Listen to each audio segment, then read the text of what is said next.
If it's not making you happy, don't do it. And it doesn't, Yeah. and even if you are making $1 million and it's not making you happy, don't do it. What is going on, L&M family? Back again. And this time, I feel like I have a celebrity, or at least a celebrity in my mind. I've been following her on LinkedIn.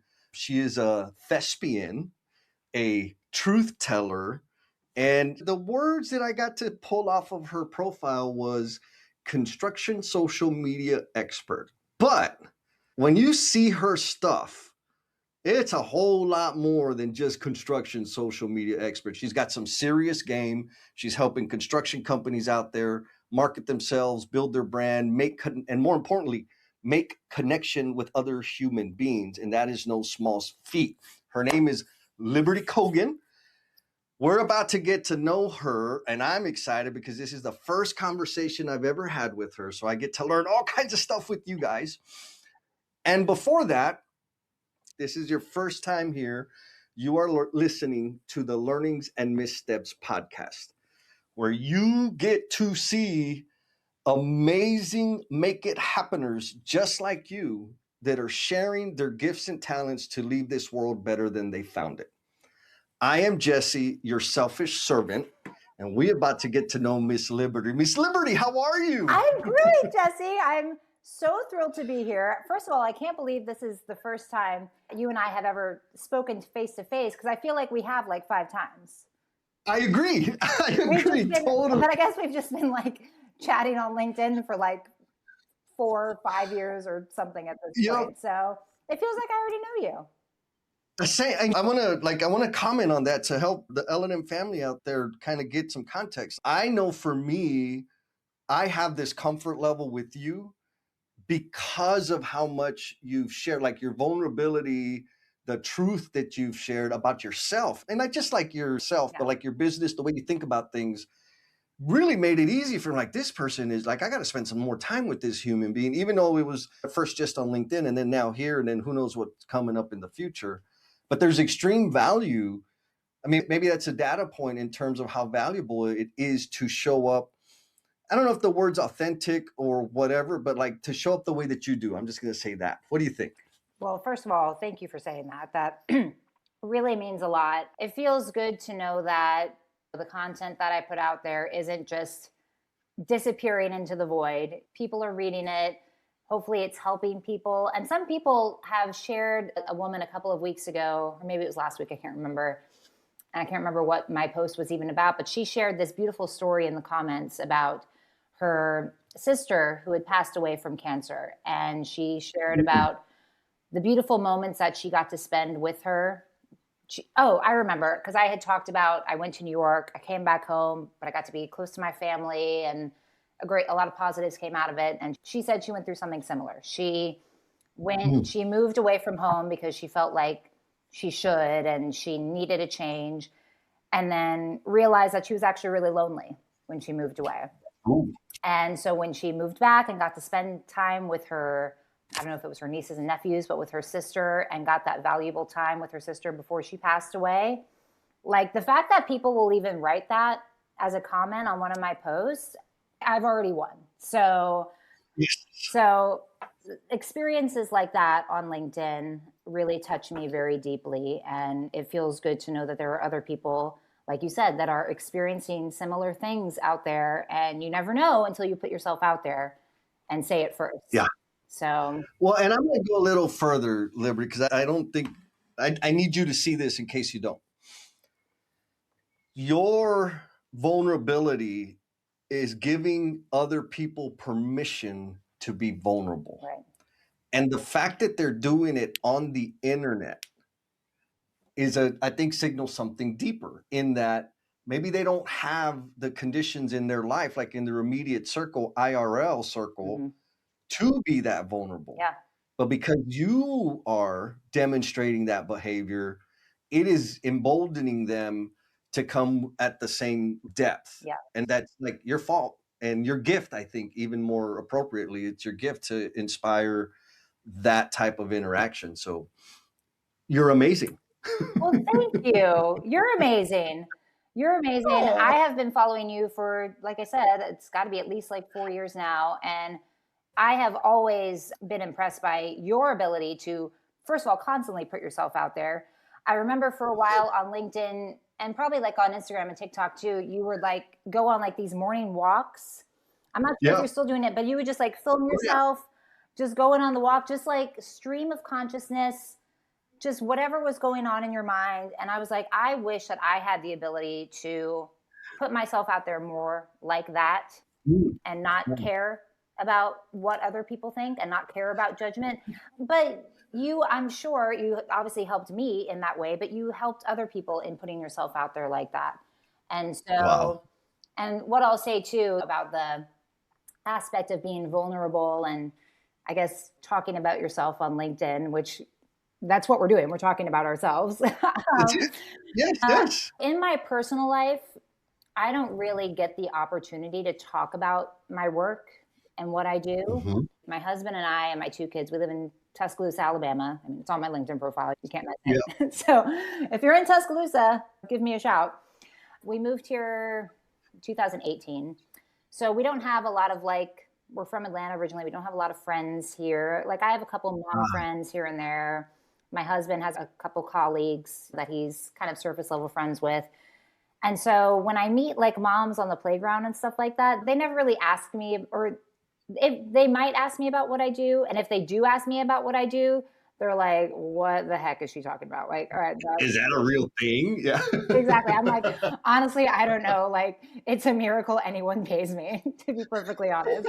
Because, like, what is it? I don't know.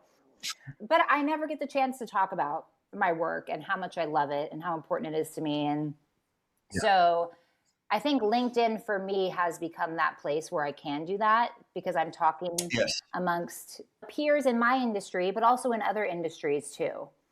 And so for me, it's kind of therapeutic in that way to laugh with people and have DMs with people that aren't business related, but that are just like conversations that springboarded from maybe a post I made or a post they made. And we just become Yeah. like LinkedIn friends. So I wish I had those LinkedIn friends here in real life, but to have Yeah. them virtually and to show up every single day means a lot. So that's what LinkedIn has really become for me. Yeah. No, I think I love the way you're using it because I know you know this because this is your profession, but people use it differently. Yeah, And I don't think that's wrong. Like whatever's working for you, do that. right. But I have a deep appreciation for people like yourself for the way that you show up because it helps me because I'm like, okay, well then I'm not the only one. Right, right. Because I've chosen or kind of decided, like people always ask, like, man, you're crazy, like you don't care. Like, oh no, I do Yeah. care. Like I do have feelings. My feelings get hurt and all of the things. Yeah. Oh, yes. But I do it anyways because, like you said, it can connect with somebody in a certain kind of way. I mean, hell, so those walks where I'm just the Monday morning hug, Yeah, those videos you're talking about, I've turned that into a newsletter. right. So now it's the newsletter, right? On LinkedIn, it's still the Monday morning hug on all the other platforms. And just the other day, I was talking with Stephanie Wood, another LinkedIn friend, Yeah. and she was like, Jesse, that hug that you put out today was exactly what I need with a Mm. really difficult decision. I'm like, oh my God, that happens once, maybe every 2 years, but it's enough. I know. Yeah, those moments make it all worth it. I know that sounds super 100%. cheesy, but it's really true. It totally is. Okay. Now, I know that this social media marketing expertise world that you're in now is not where you started. No. You started, well, from what I know or what's caught my interest was, yes, you were in like theater. You were touring, Mhm. doing Legally Blonde, which was your dream. And so here, I got a simple, like kind of simple question. Yeah. Is that okay? Yeah. So how do you reconcile living your dream and being miserable? Ooh. Girl, you're going to make me cry. Well, here's the thing. So I moved to New York right after I graduated college. I have a Okay. BFA in musical theater from one of the top musical theater schools in the country, which is amazing. Amazing. Um, I'm going to do the L&M family member shout out. And this one goes to Miss Rocio, my sister, former guest of the Learnings and Missteps podcast. And she says, Jesse Hernandez is the man. I've had the pleasure of working and being in a couple of his organization class, the best class ever, according to Rocio, not me. She said he helped my squirrel brain get focused and organized. Ms. Rocio, thank you not only for the beautiful, amazing review, but taking the time to be in the things, because I do crazy things and you never know what to expect. And folks, if you're wondering what she's talking about, it was the Self-First Time Mastery workshop that she was in, and she was also in Emotional Bungee Jumpers. Anyways, Rocio, thank you for taking the time to leave that review. And folks, you already know I love attention. I need attention. So anytime you take your precious time to leave a comment, leave a review, it gives me an excuse to celebrate you in the future, and it feeds my ego. So please do some of that. Moved to New York in, I want to say it was like May of 2009. I booked Legally Blonde in January of 2010. And Damn. Yeah, no, I was very lucky. I mean, like I said, I came from one of the top schools. So I had a showcase in New York where my class got to perform in front of agents. We had a step up. We had a privilege that we had this opportunity to get in front of the top people in the city. So I got an agent from that. So I had an agent that was able to get me into rooms I would not have been able to get into myself. Yep. So I booked Legally Blonde January of 2010, which was incredible. I was only 23 at the time.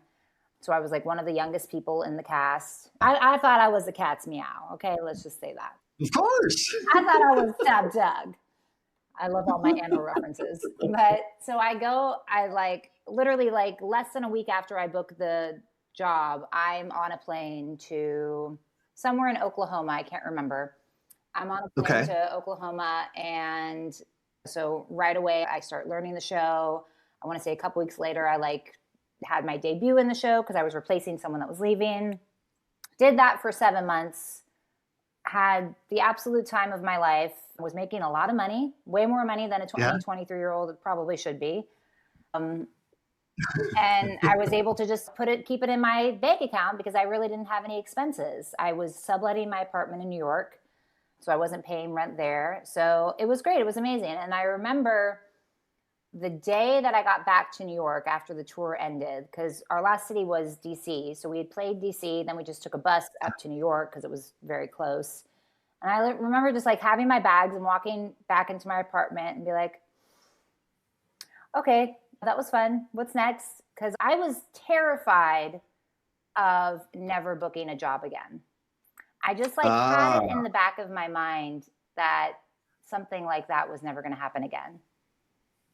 And even while I was on tour with Legally Blonde, I remember we played Toronto for 5 weeks. And I remember going to this park by myself alone in Toronto, during the day before a show, and just sobbing because I was so terrified of going back to New York and having to relive the whole audition experience again. And I just had in the back of my mind that this was going to be the only job I was ever going to get. So I get back to the city. I'm still with the same agent. They're sending me on auditions.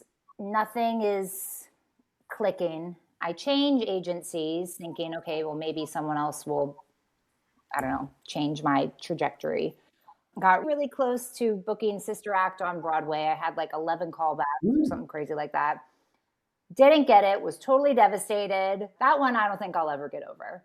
I know everyone's like, oh, get over it, move on to the next thing, but it was very emotional. And so basically for a whole nother year after that, I just kept auditioning and nothing ever clicked.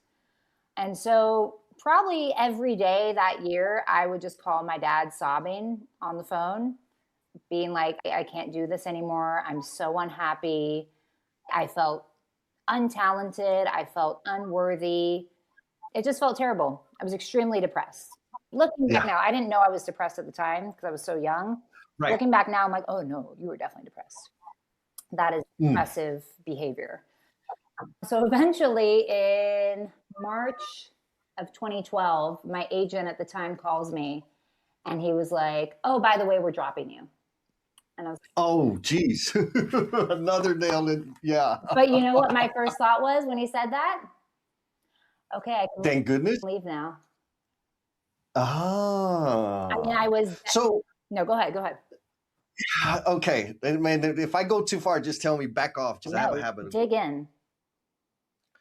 was it how much of it was like the rejection? How much of it was it the like the unknown, like not knowing?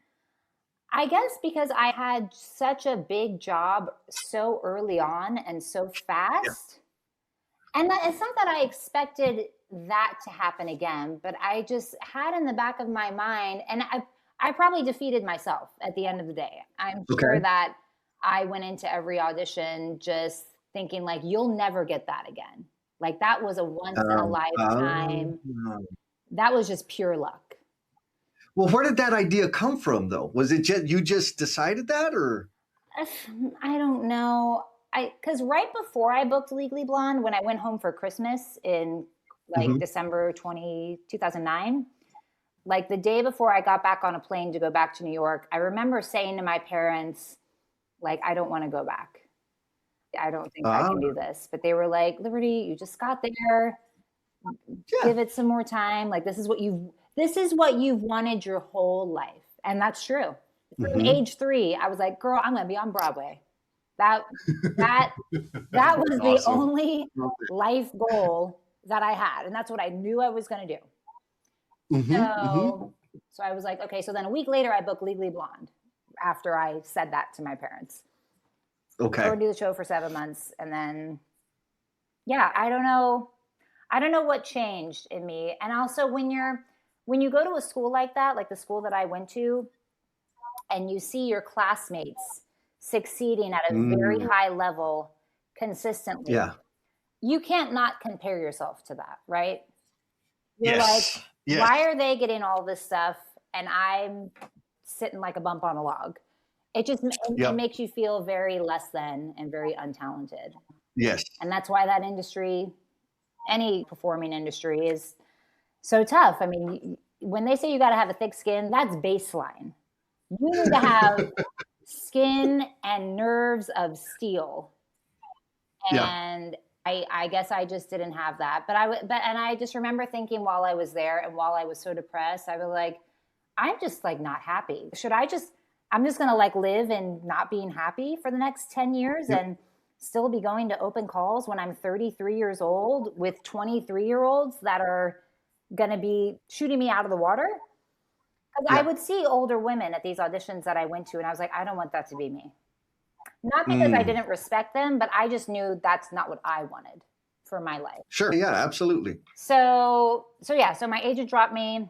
I think literally like my dad, I think called my landlord and was like, dude, you gotta help get me out of Help us out. this. Help us Like, out. please break this lease. I don't know what kind of deal they came to. Somehow we got out of the lease, moved back to Atlanta. I remember just like arriving back at home being like, what the heck am I gonna do? Like I feel Ah, so you didn't even have a plan. You just like, I'm not going to do this. no, I don't know. Like, I'm just not going to do this. Ooh, that's awesome. because all I Okay. had known for my whole life and what I wanted my whole life was just to perform. That's all I wanted. Sure. So I didn't, other professions or careers never entered my mind ever because I was Sure. dead set on that goal. So yeah, I get back. I had my boyfriend at the time. So we had done long distance the whole time I was in New York. I get back. He's in Atlanta. My parents were in Atlanta. So I go and move in with my boyfriend, which we've never lived together before. But I'm like, guess what? I'm coming in. Luckily, that was all okay. Woo. Yeah, Yeah. that was probably a little strange for a while there. But when I was in New York, what I did for work was I worked for a babysitting agency as a babysitter. And I really enjoyed that. It was an easy, quote unquote, gig, paid decently for young girls that were Yeah. in college, fresh out of college. And so somehow, right before I moved back to Atlanta, I convinced our CEO, I was like, what if you let me open up an Atlanta branch of this? And Ah, she was like, okay, like we can give it a try. So literally I moved back to Atlanta. She's paying me $200 a week. And I am starting okay. from nothing. I don't have any clients. I don't have any babysitters. I don't have anything. But it forced me to, I mean, I'd always been like a hustler my whole life. I was very dedicated to everything I did. Everything that I approached, I wanted to be the best at it. no matter what it Okay. was. So when I started this new gig, I started connecting like with old families in like the neighborhood I had grown up with, started reaching out to like colleges, seeing if there were any guys or girls interested in babysitting, and just slowly started to build that. And I kind of got addicted to it. Like I loved pairing great babysitters with families that they would call on again and Okay. again. They were like, "Oh, we love Allison so much. She's so great. Can she come back?" I'm like, "Yes." So that was kind of like a high. I really liked Yeah. that feeling. So I guess I was kind of like a recruiter in some sense. I Yeah. didn't know it at Yeah. the Okay. time. But as I was doing that, Atlanta is, I don't know if you've ever been to Atlanta. I'm sure you have at some point. I have a couple times, Yeah. but just kind of in and out. Yeah.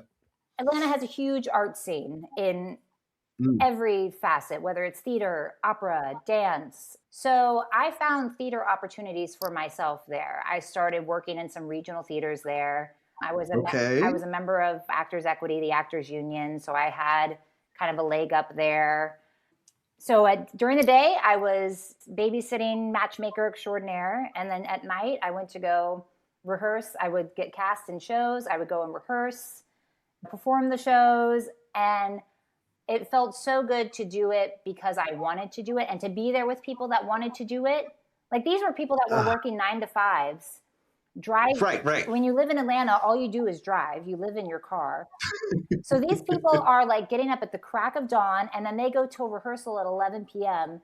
because they love it. Oof. Because the pay Yeah. was not great, but they're there because they love it Right. and they want to do it. So it reignited my flame for performing and for theater. I Yeah. met some amazing people, got to be the lead in several shows, which I'm extremely grateful for. And so it felt good to have a creative outlet that wasn't like the end all be all. That was like, if you don't get a job, you're going to starve. Not that I ever would have Yeah. starved. Luckily, I had It's a different oh yeah, experience. exactly. It wasn't life or death. So Yeah. So I got two questions, Liberty. yeah, One is totally selfish, love it. and the other one I think will be helpful for the audience. But I'm going to be selfish first. Since I was in elementary school, we watched West Side Story, and this was back in the 80s. Yeah. And I just knew that's what I wanted to do. Now, I was raised under different conditions that said there ain't no way in the world you're ever gonna, don't get that thought out of your mind. Right. But now I can do it. So not that I have the skill set, but I have the buying power and the decision-making authority to do that. Right. What advice do you have for me? Do I get an acting coach? Do I just go to an audition? Like I'm going from zero. So going into like theater jobs, right? Like auditioning for shows. Yes. To do like Yeah. that kind of stuff. Well, okay. So you live in San Antonio, right? Yep. So where you live, I'm sure, first of all, again, there's another huge art scene in San Antonio. I'm sure there are a lot of opportunities for acting classes, singing lessons for people of all ages. So Okay. what I would definitely recommend is if you're interested in theater acting, which it sounds like you are, but that might evolve into like TV and film acting. Who knows? The sky's the limit. But I would definitely recommend finding an acting class, adult acting class, so everyone's kind of experiencing everything at the same level. Like a weekly acting class that you really love and that you vibe with the teacher, you vibe with your classmates. And that will open up opportunities because they'll make you aware of like, oh, the blah, blah, blah theater is doing a production of Pippin soon. Here's all the auditions here's all the auditions that are happening. Let us help you prep for your audition. So you're not just going in cold turkey. But yeah, I would recommend adult acting classes because I'm sure in San Antonio, there are really great resources for that. Awesome. Yeah. I wrote it down. Now it's just a matter of when I do that. But you better keep us posted. I will. You better, but I'll be posting about it for sure. I want you posting monologues on LinkedIn, like videotaping yourself doing monologues, or you like doing a scene as Bernardo in West Side Story. I want to see all the behind the scenes. And then use your LinkedIn fandom to give you tips. Yes. Oh man, we just started a dangerous ball rolling. I Yes, love this it. is I the love it. construction slash theater. I don't know. We'll do something with it, but Yeah, yeah. it'll be a We'll new come up with community. some.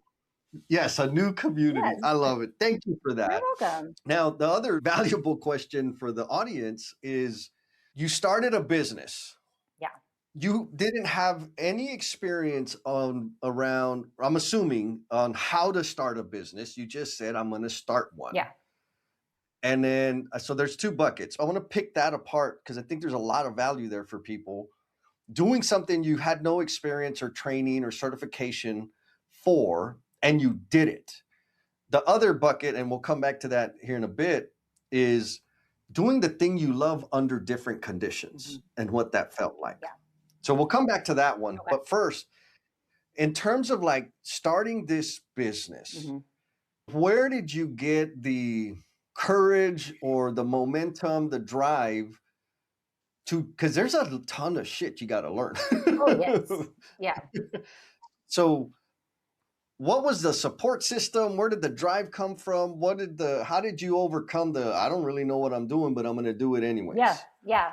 Well, and too, like it's Atlanta, it's a big city, right? There's other babysitting agencies there. I wasn't afraid of I wasn't going to do like market research. I probably should have, but I wasn't afraid of competition because I was like, Yep. I know, first of all, I've been working for this company now for 3 years. I know the caliber of what we offer. And same thing with LinkedIn. I know that I'm different. So I have my own unique superpower, if you will. So other babysitting agencies, yeah, I'm sure they're great, but they don't have me. So right. Okay. And they don't have my connections, and my connections meaning people that I knew from my past, right? I grew up there. Yep. So they don't have my connections, they don't have my network, and they don't have my psychotic drive that I have in my mind that I can't turn off. So I was lucky in that I was like, okay, I want to open an Atlanta branch. At the time, they had a New York branch and a San Francisco branch. So there was already a basic infrastructure there. Like they already had a website. They had a financial person that handled all of the billing. So my job was to introduce it to Atlanta and convince people that I knew that this service, this babysitting service, is, if you're a mom or a dad, you're going to want this, because the sitters that we brought on, they weren't just like random people. It wasn't like care.com where you go on there and you're like, I need a sitter for Friday night, and 20 people that are in like a 5-mile radius pop up. You don't know anything about them. Like these people were reference checked, background checked. I interviewed each one of them personally.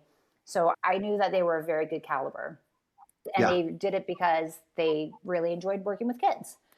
So my job was to convince families that, yes, this is an expensive service, but once you start it, you're never going to go back to the other way. Yeah. Because it's reliable. You're getting a great person. And whenever you want a babysitter, at the time we didn't have an app or anything. This is 2012.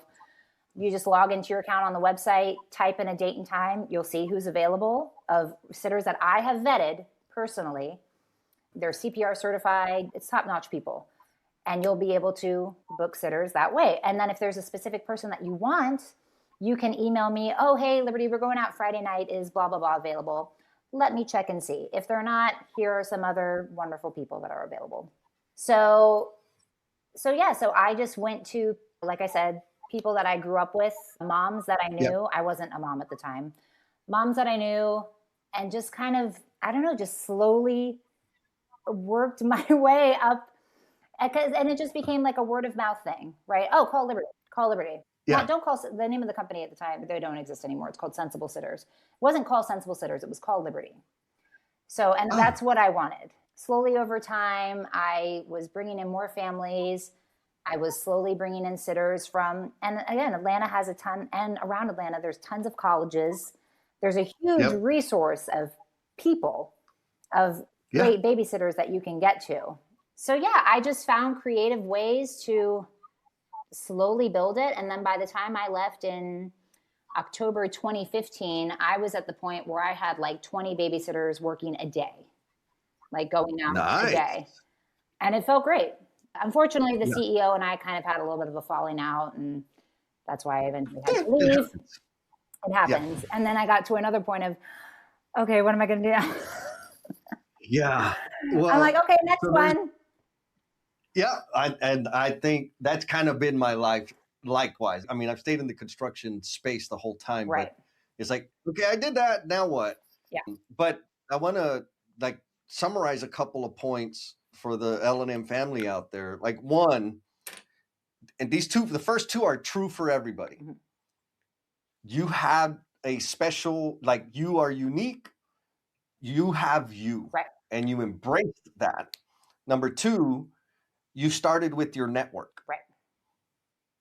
Everybody has that. Mhm. They have their own uniqueness and their own network. So you can, and you leverage that to start this thing that when freaking 20 sitters a day, that's not a small thing. That's a big, it's a pretty significant thing. Yes. Now, the third thing that I'm hearing that not everybody has, rather, I'll say it this way, not everyone has accessed that you did was your confidence, your self-confidence to say, I'm gonna figure it out and Mhm. I'm going to do it. So that self-confidence, which I like to put in the bucket of like being resourceful. Mhm. Confidence is a resource, but if I'm not resourceful, meaning I don't know how to access the resource I have, Yeah. it doesn't matter. Right. Yeah. So having access to it and being resourceful is two different things. Do you have any advice for somebody out there that's got a like a tickling of an idea that they're like, oh, I don't know. Do you have any insider advice for them in terms of like getting started? Maybe not bringing it to full birth, but Yeah. just get the ball rolling. Yeah. I mean, you kind of hit the nail on the head that there is no other you on planet Earth. Okay. Mm, So you in yourself, you are unique. You have your own network, you have your own connections. And it's really comes down to, it really comes down to, does this make you happy? Right? Like, yes, if it makes you money, great, awesome. But and from just what I've learned from all the ups and downs that I've been through, if it's not making you happy, don't do it. And it doesn't, and yeah, even if you are making $1 million and it's not making you happy, don't do it. Because I've it been ain't there worth too. it. I've had clients that were paying me a ton of money, but it was a miserable experience. I was like, I'm out. I can't do this. It's not Yeah, worth the stress, or it's not worth being miserable. So yeah, I mean, I wish I had more like business insight to offer. I wouldn't say I'm the most business savvy person, but what I do have to offer is that drive and that yeah, entrepreneurial push. So if there is yes, something that you really want to do and you want to be the best at it, like in your mind, like you're like, I know I can do this and I know I can do this well. yeah, Go for it, try it, and it might lead to other things. exactly. The people that you meet, and again, LinkedIn's a great example of this. The people that you meet along the way are going to open up more doors and introduce you to more Yeah, people. And so you might start with something that you think you really wanted to do, and you're like, oh no, actually, I really want to do this. And I really want yeah, to work with this person or these people. So that's really what it's all about, putting yourself out there, yes, meeting as many people as you can. Like if you're an introvert, like I feel for you, but you got to get out of that bubble a little bit and you got to force yourself yeah, to get out there in a way that's comfortable for you. yes. Oh, solid, solid. Because I feel like the business stuff is tactical. Yeah, There's a million resources out there. right. It's just really a matter of who you resonate with, and you can like copy paste that stuff. Yeah, But this kind of the mindset, the thinking, and more importantly, the awareness of the resources we have just because we're a human being that we can't see. I can't see my network, right. right? Like my buddy, I have a friend who's a state senator.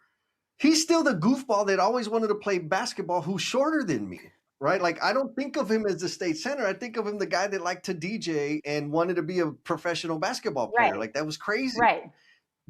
But that guy's in my network. Yeah. But and so we're blind to that. Yeah. And the other thing too is you never ever know when someone is going to come back into your life.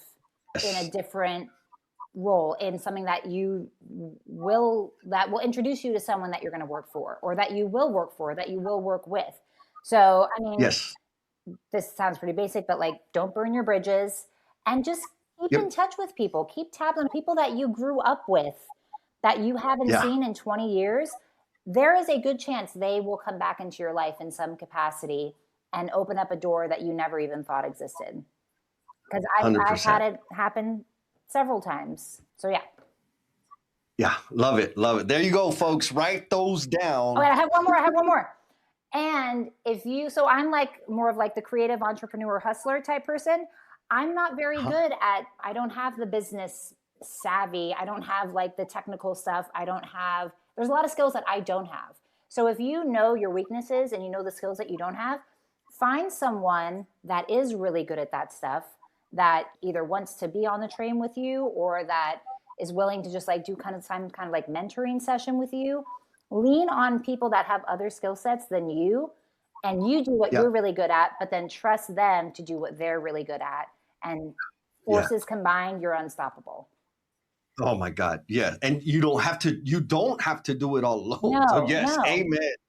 Amen to that. Yeah. Oh, okay. Oh Brilliant. God, I'm such a Brilliant. genius. It's amazing. You are, girl. You are. Okay. Now, I opened the loop a little while ago about doing that thing you love, like the performing under different conditions. Yes. So when you were in New York, it was like, I need to do this to have a living. There was some comparison going on to like, man, everybody else is doing better than me. And I know what that causes for me, right? It's like, man, I must suck. I'm defected. I'm less than, inadequate. And it creates this kind of situation. Yeah. And then it's compounded because I need to make a living. This is supposed to be my career. The bookings, the revenue, the earnings, all of that are all indicators that I am successful. And because I don't have them, I'm a freaking failure. And right, like Yep. that's what my brain. Yep. Same. Now, but you go back into the water, meaning to act and to perform. Yeah. But now there's not the pressure of like it being your career. No. Same thing. You're still in the water, just different conditions. Yeah. And so, what were your takeaways from that? Like the second attempt, what were the revelations you got from doing that again? Because a lot of people would say, hey, I ain't touching that ever again. Like that was never. Yeah. I mean, I definitely still to this day, like the wounds are there for sure. I have a very hard time, like people that from my past that I know are very successful, and like obviously social media doesn't help. Right. When I see them like booking a Broadway show or like doing something incredible, I'm not gonna lie, it still hurts. It still hurts because I still deep down, I'm like, that could have been me. But then I have to think too, they have an amazing life. They're doing what it seems like they want to do, but they don't have my life. They don't have Yes. my family and this community and my job and my house. So I have to look at it that way. But yeah, so the wounds are still there, and I still have a very hard time engaging in musical theater like I used to. Because back then it was such a pipe dream, and now it hurts to look back and see that I didn't continue on the path, even though I was miserable. I know. Right. I understand. But so when I moved back, I moved back in April. At the time, I was like, I'm never doing theater ever again. Like, it's too painful. It hurts too much. I'm done being judged.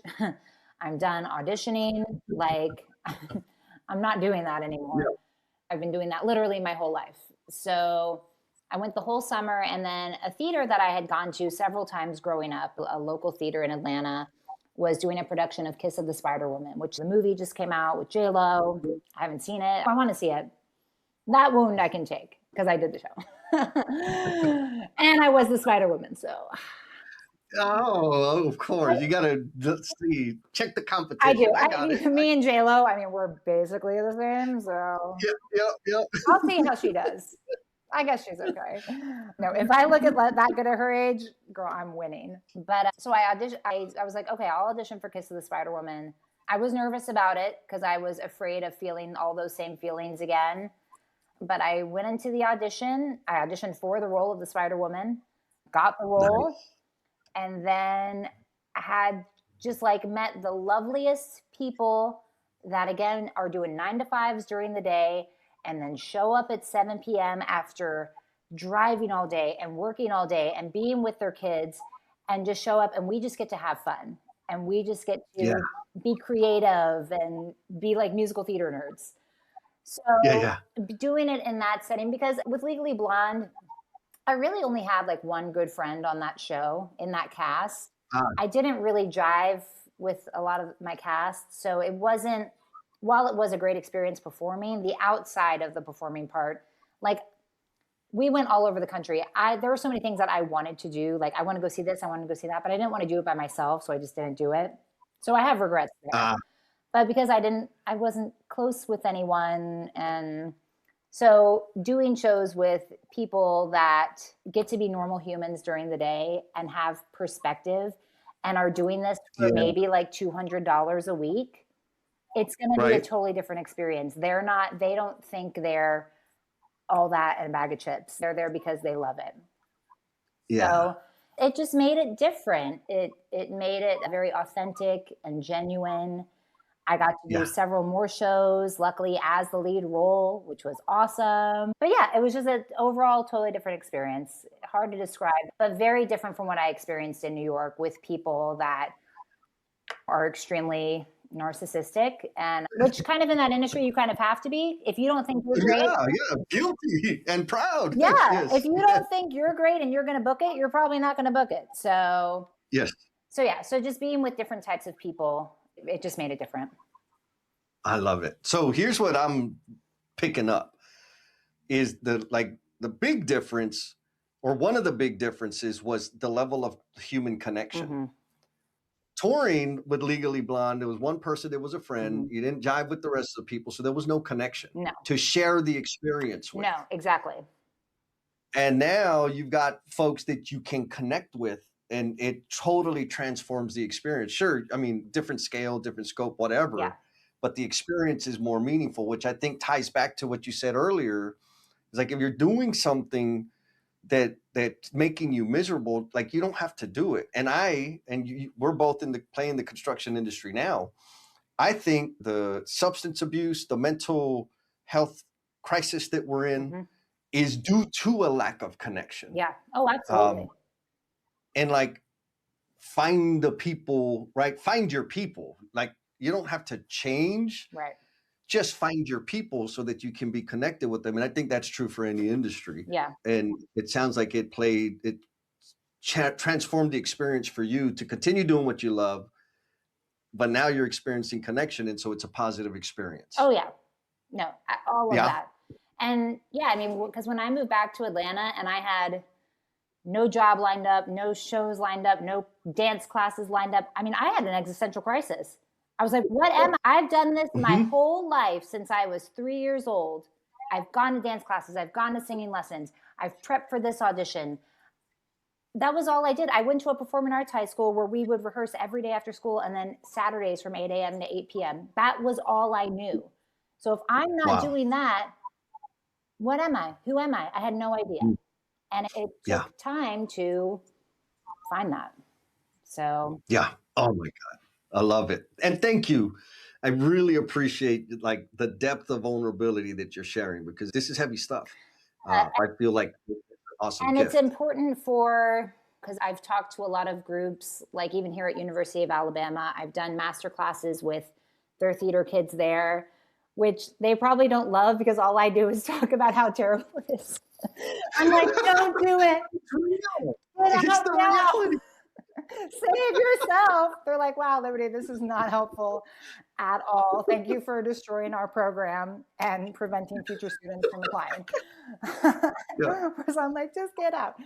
And so I want, it's really important for people, like young people that are in the arts, that want to pursue the arts, to have a very realistic view of it and to know that it's like movie stars. The 1% of the 1% makes it.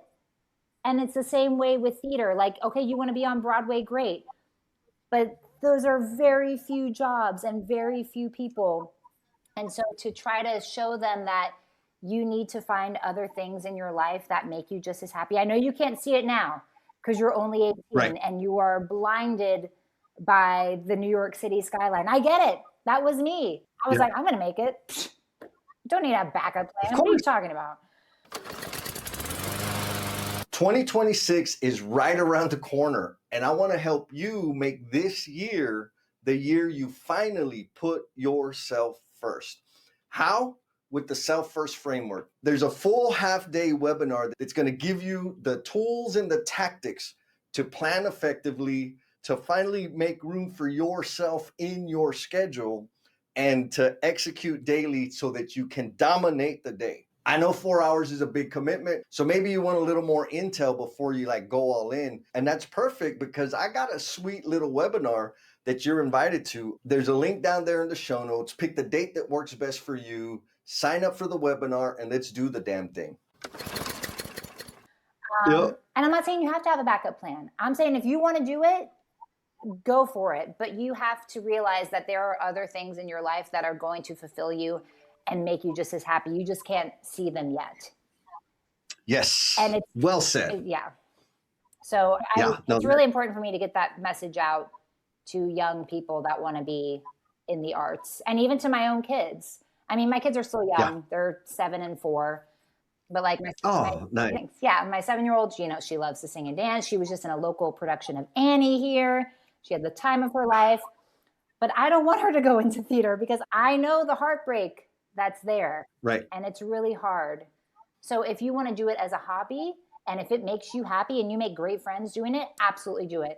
But you also, I just want you to consider other things, I guess, is the moral of the story. Fair. Yeah. I think there's a thing about fulfillment there that maybe I'm going to put that one in the bag. Yeah. We're going to come back to it. You just wait. Underline. So theater, launching and running a babysitting business, and then construction. Yes, that's a weird one. I love that so much.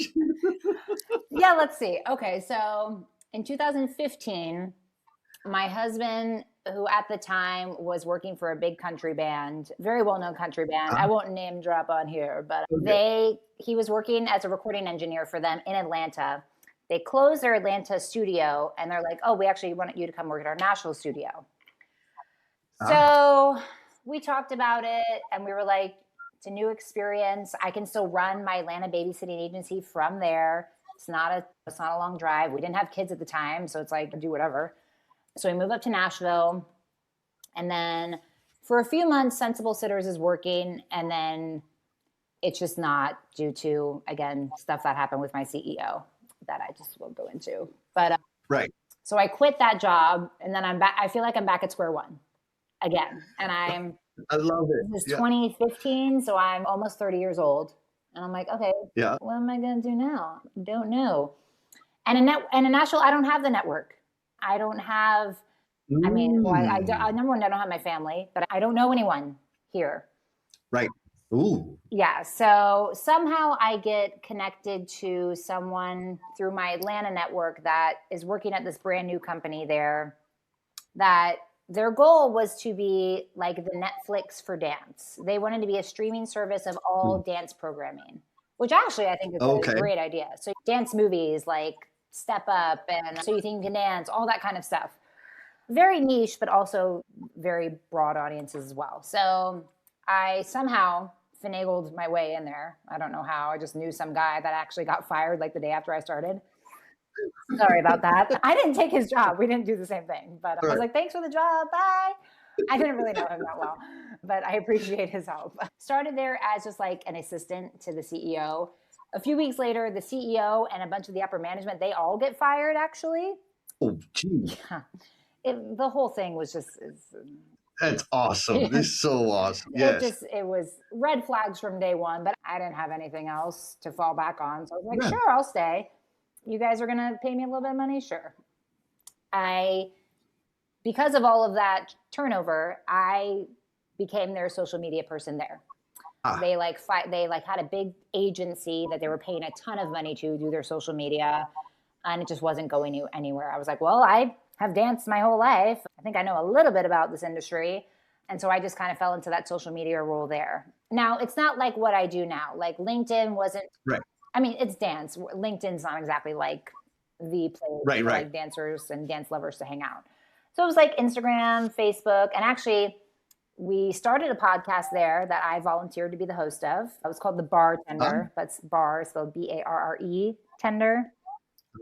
Of course, I like it. So I did that for a while. I interviewed like huge people in dance, like choreographers, dancers, like people that I had looked up to my entire life, which was really cool. I don't think I was very good at being a podcast host, but I tried and it was fun.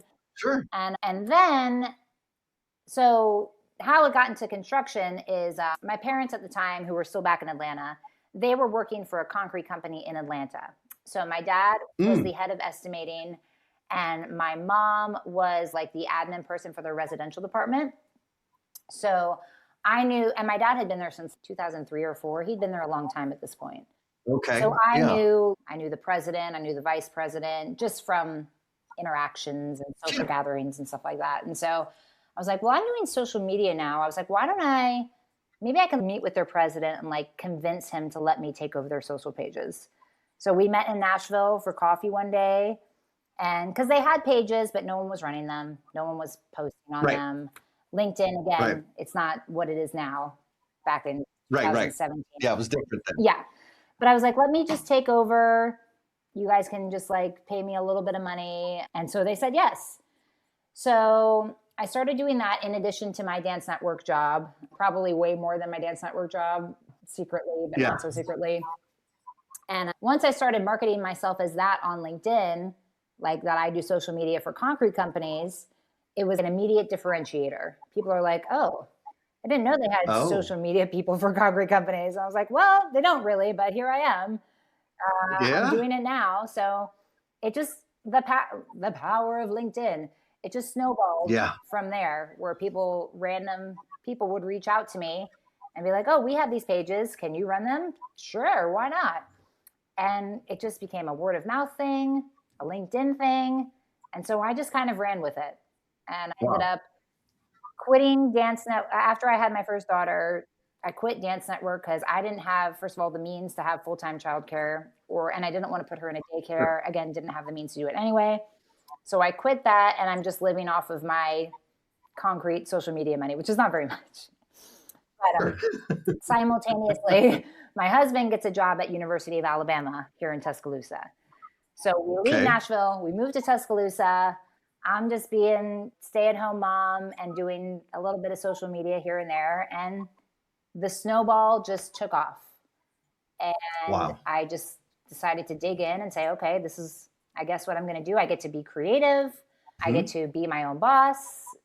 And it just became addictive. And it became that high that I experienced with Sensible Sitters. It became that. Because whenever I see content doing well for my clients, I'm sure you feel it too. You're like, oh yes, this is awesome. Yeah, oh yeah. Yeah. And when they tell me they get clients from their content, I'm like, oh my God, it's amazing. So that's really just how it happened. It's okay. Again, one thing I hope people are seeing, right? Like dramatic shifts. Yeah.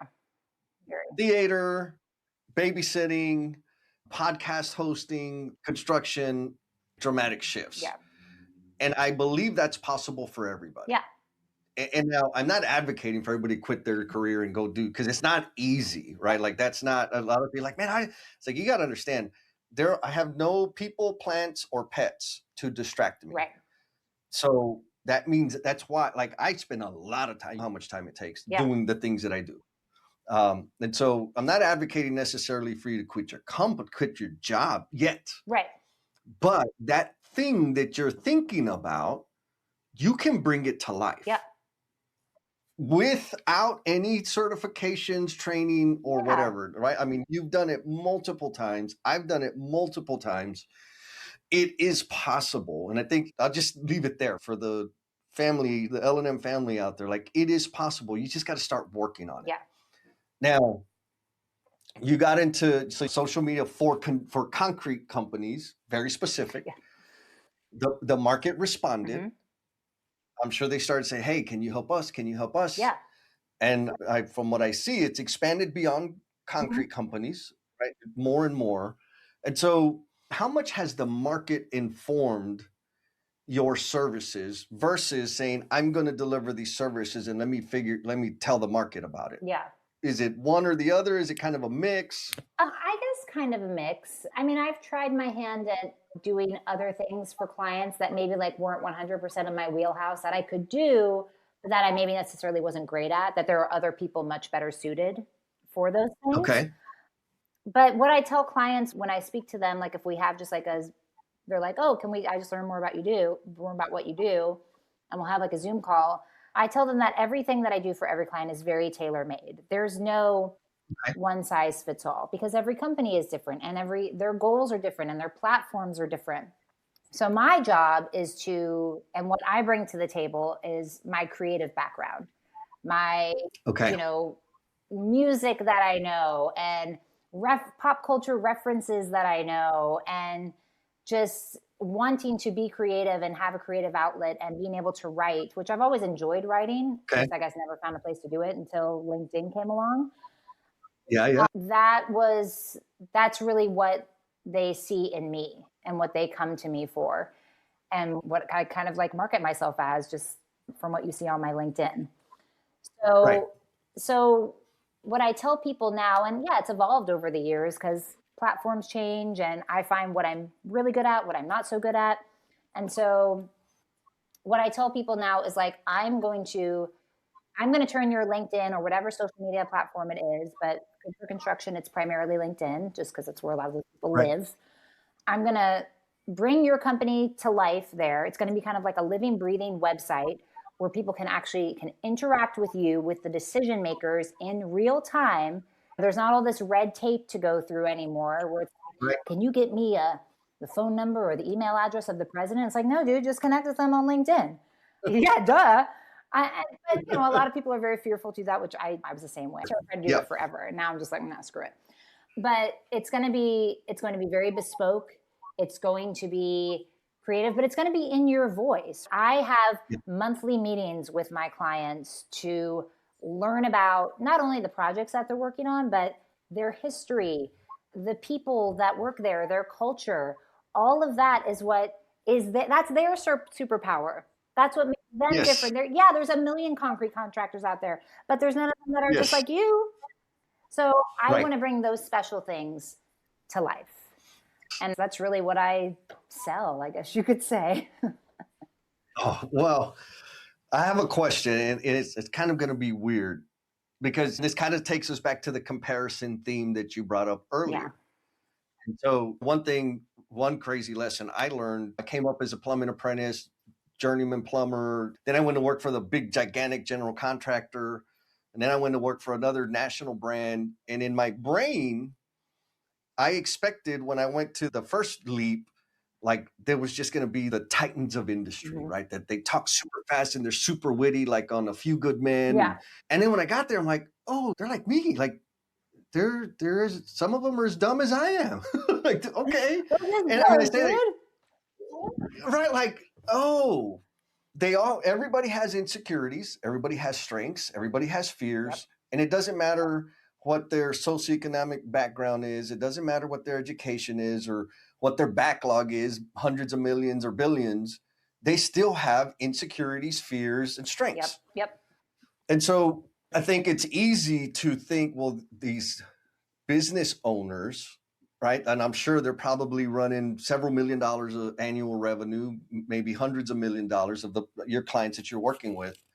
It's very easy to assume that, well, they have a clear plan. They have this is their strategy and they're just executing on their strategy, but they're human, probably struggling with, I don't know, what if. So the question is this: how do you help them get comfortable with telling their story? Meaning, disconnecting from the corporate polished glossy stuff to doing or giving you the space to do your thing. Yeah. I mean, it's not always easy. Some clients are more open to it than others. But typically the ones that sign on with me and come on board with me, they have already kind of accepted that. They already kind of know like, okay, we're going to do these monthly Zooms. Like I'm all in. Like I'm going to be vulnerable. I'm going to share our history, share our story, whether it's my company or I've just been working here for 10 years and this other guy, Bob, started it. So typically by the time they get to that point, they are already comfortable with doing that. And once we get into that Zoom, like the first 10, 15 minutes might be a little like stuffy and fearful, but then I'll ask them a question that they never expected me to ask. Because they're like, how the heck does this relate to what you do for us? Yep. And then they'll start talking about it. And I'll be like, do you realize that you just wrote like 10 posts in 5 minutes just by talking about something completely unrelated? And we're going to tie that in to, and again, it depends on who it is within the organization or if it's writing for their personal page as opposed to their company page. But everything that they spout out is valuable in some sense. And things that maybe you did 20 years ago or even like as a kid that you don't think is important anymore, it's like, oh no, you're actually doing that exact same thing now. You're just doing it on a different scale and in a different way. So if you talk about what you did as a kid and how it was like something that you were passionate about or something that you learned from somebody that stuck with you all of these years, how is that informing what you're doing today? And how does that bleed into your company? Let's tell that story. That's 10 million times more interesting than project announcement. We'll be working on the new blah, blah, blah.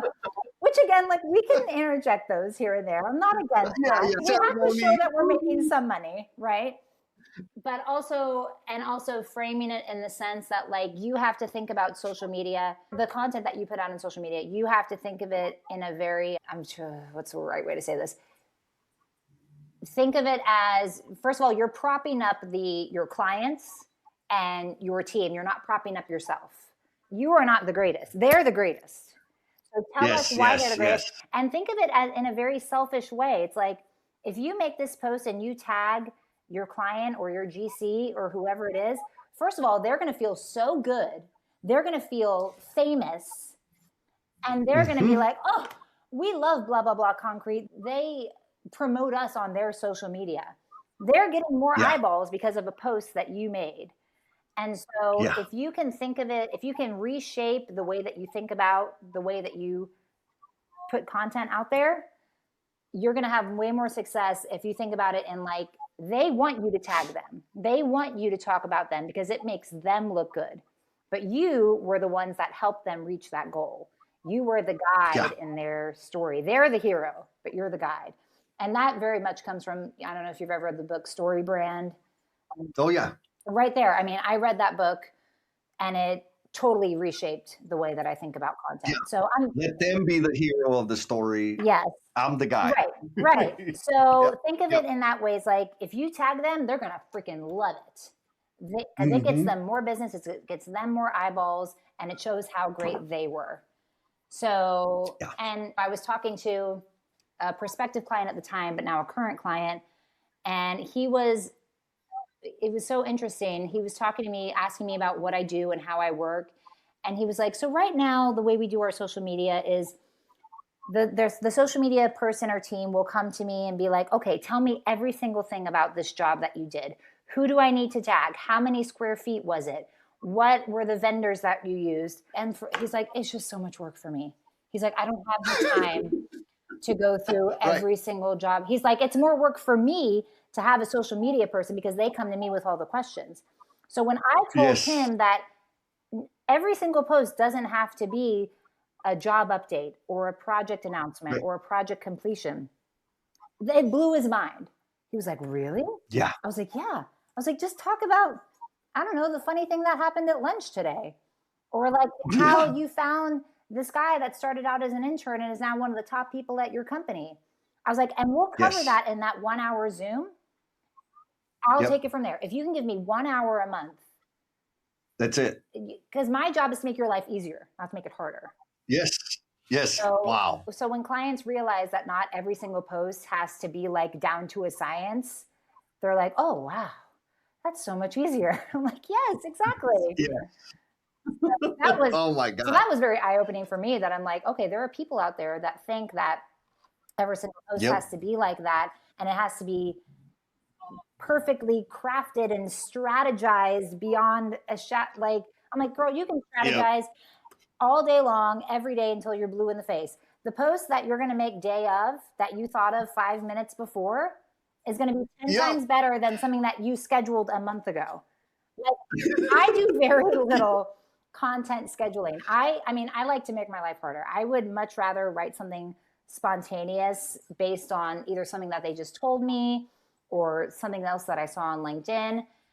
I would much rather write about that than schedule something a month in advance, because then by then it might be stale, it might be old information. So you don't have to think about strategy and your voice and your tone as much as you think that you do. And Yeah. so teaching people that can sometimes be a little bit Yeah. of a barrier, but once they realize that, they're like, oh, this is easy. Yeah. Well, again, back to your uniqueness, Liberty, because I've worked with people and listened to people and studied my YouTube education. There are I would say the majority of the people that I've listened to and things that I've talked to and heard, that's the template, Right. right? Like there's service providers, I'll say it that way. People, your competition, folks out there that are providing a similar service, that is what they have conditioned people to expect. Like it has to have all of these things and these bullet points and the data. No, It doesn't have to be that heavy. no. But your well, again, to your uniqueness, you know that and you're helping them with that. Where I think a lot of folks are not doing that. They're making it heavy because it's the only way they know how to do Right. it, which again taps into your life's experience of like, no, I'm creative. I got some game. Let me help make this fun Yeah. and massive business value. Right. Exactly. If you're looking for very in-depth analytics and like the clicks to the website, like there are people that do that stuff very well and that are Yep. they have that savvy. That's not me.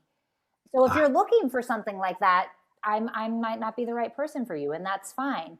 But Yeah. if you want real human fun stories that are going Yeah. to be different from everybody else, then I'm your girl. So Yes. so a lot of people like they ask for like, okay, well, can I get like an analytics report of the clicks that we got and how well is it? I'm like, you go on the LinkedIn page, you'll It's see it for on yourself. the post. How many people liked it? How many people commented on it? And I'm not saying that there are a lot of people on LinkedIn talk about this all the time, the lurkers, right? The people that just look at stuff, Yes, they yes. never engage with it, they don't like it, they don't comment on it, but they saw it. So focus on impressions, don't focus on the actual clicks or the likes on it.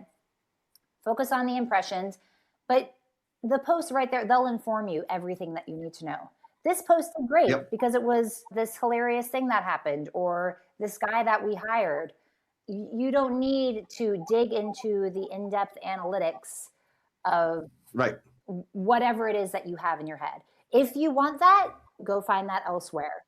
Right. And it's not like I'm working for like a shoe company that's like, okay, we need to make shoe sales. So we need people clicking on this link that takes them to the shoe sale. I would never be very well suited for that.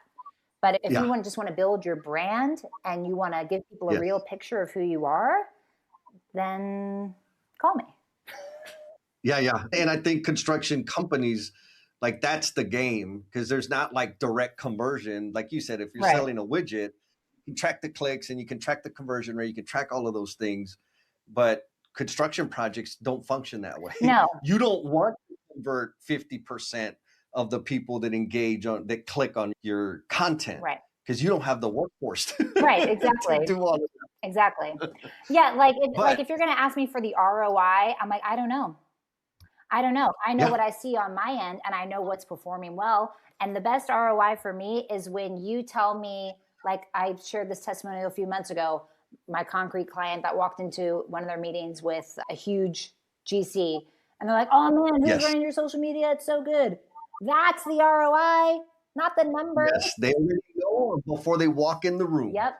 And you know why they love it? Value. Because you tagged them and you made them look so great. And that's it. Gangster. That's it. Success. Okay. Now, for the folks out there like, man, I need to talk to Liberty. So if they want to work with you, where do we send them? What's the pathway to spend time with you? Honestly, LinkedIn. I'm on there LinkedIn. all day, every day, literally. I check it way too much on my phone. But yeah, connect with me there. Shoot me a DM. I will always respond. That's really the best place. I love it. All right, folks. We'll make sure we have the link in the show notes and all that good stuff. Because one, you're just awesome. So if you don't know she's awesome, like, come on, man. Connect with her, followers, support her, or you want to be a lurker, be a lurker. That's okay. Because I know how valuable the lurkers are. Yes. But if you want to like increase your presence and people know you before you walk in the room, right, she can help you with it. Just the last thing I'll say, the main thing I'll say, when people ask me what the goal of social media should be, it's that they already have every question answered before they call you. So by the time they call you, they're ready to buy because you've already told them everything. Yep. Same. For me, it is 100% about building a community. Yeah. That's what I'm doing with social media. Yeah. And like you said, people will real quick know I ain't the kind of clown that they want to put in front of their people. Good. Great. Don't call me. Don't call me because I'm not that guy, right? I'm not the polished, well, here's the magic. Clients that I talk to or prospects before they're clients, they're like, man, I'm reaching out to you because I saw some of your stuff wherever. Mm-hmm. And my people, I think my people you're going to resonate with my people. Right. That's why I'm calling. Right. And I'm like, and that's on call one. Right. Exactly. Because all the garbage that I put out there. Right. So it's super, super valuable. Right. Like if we have to go through 5 phone calls for you to like maybe consider working together, I'm like, we're probably not the right fit. And that's okay. Right. Yeah. And that is okay. 100% right. All right. So are you ready for the Grand Slam question? I'm scared. Yes. So don't be scared. I'm excited because I'm suspecting that it's going to be a really deep and meaningful response. It's going to help people and give them more insight into like all your unique awesomeness, knowing that you have designed your life around fulfillment. This is what I'm like, okay, this is going to be some heavy stuff. So I've got my Kleenex here ready just in case you bring me some okay. Tears. I don't have any, but I'll be okay.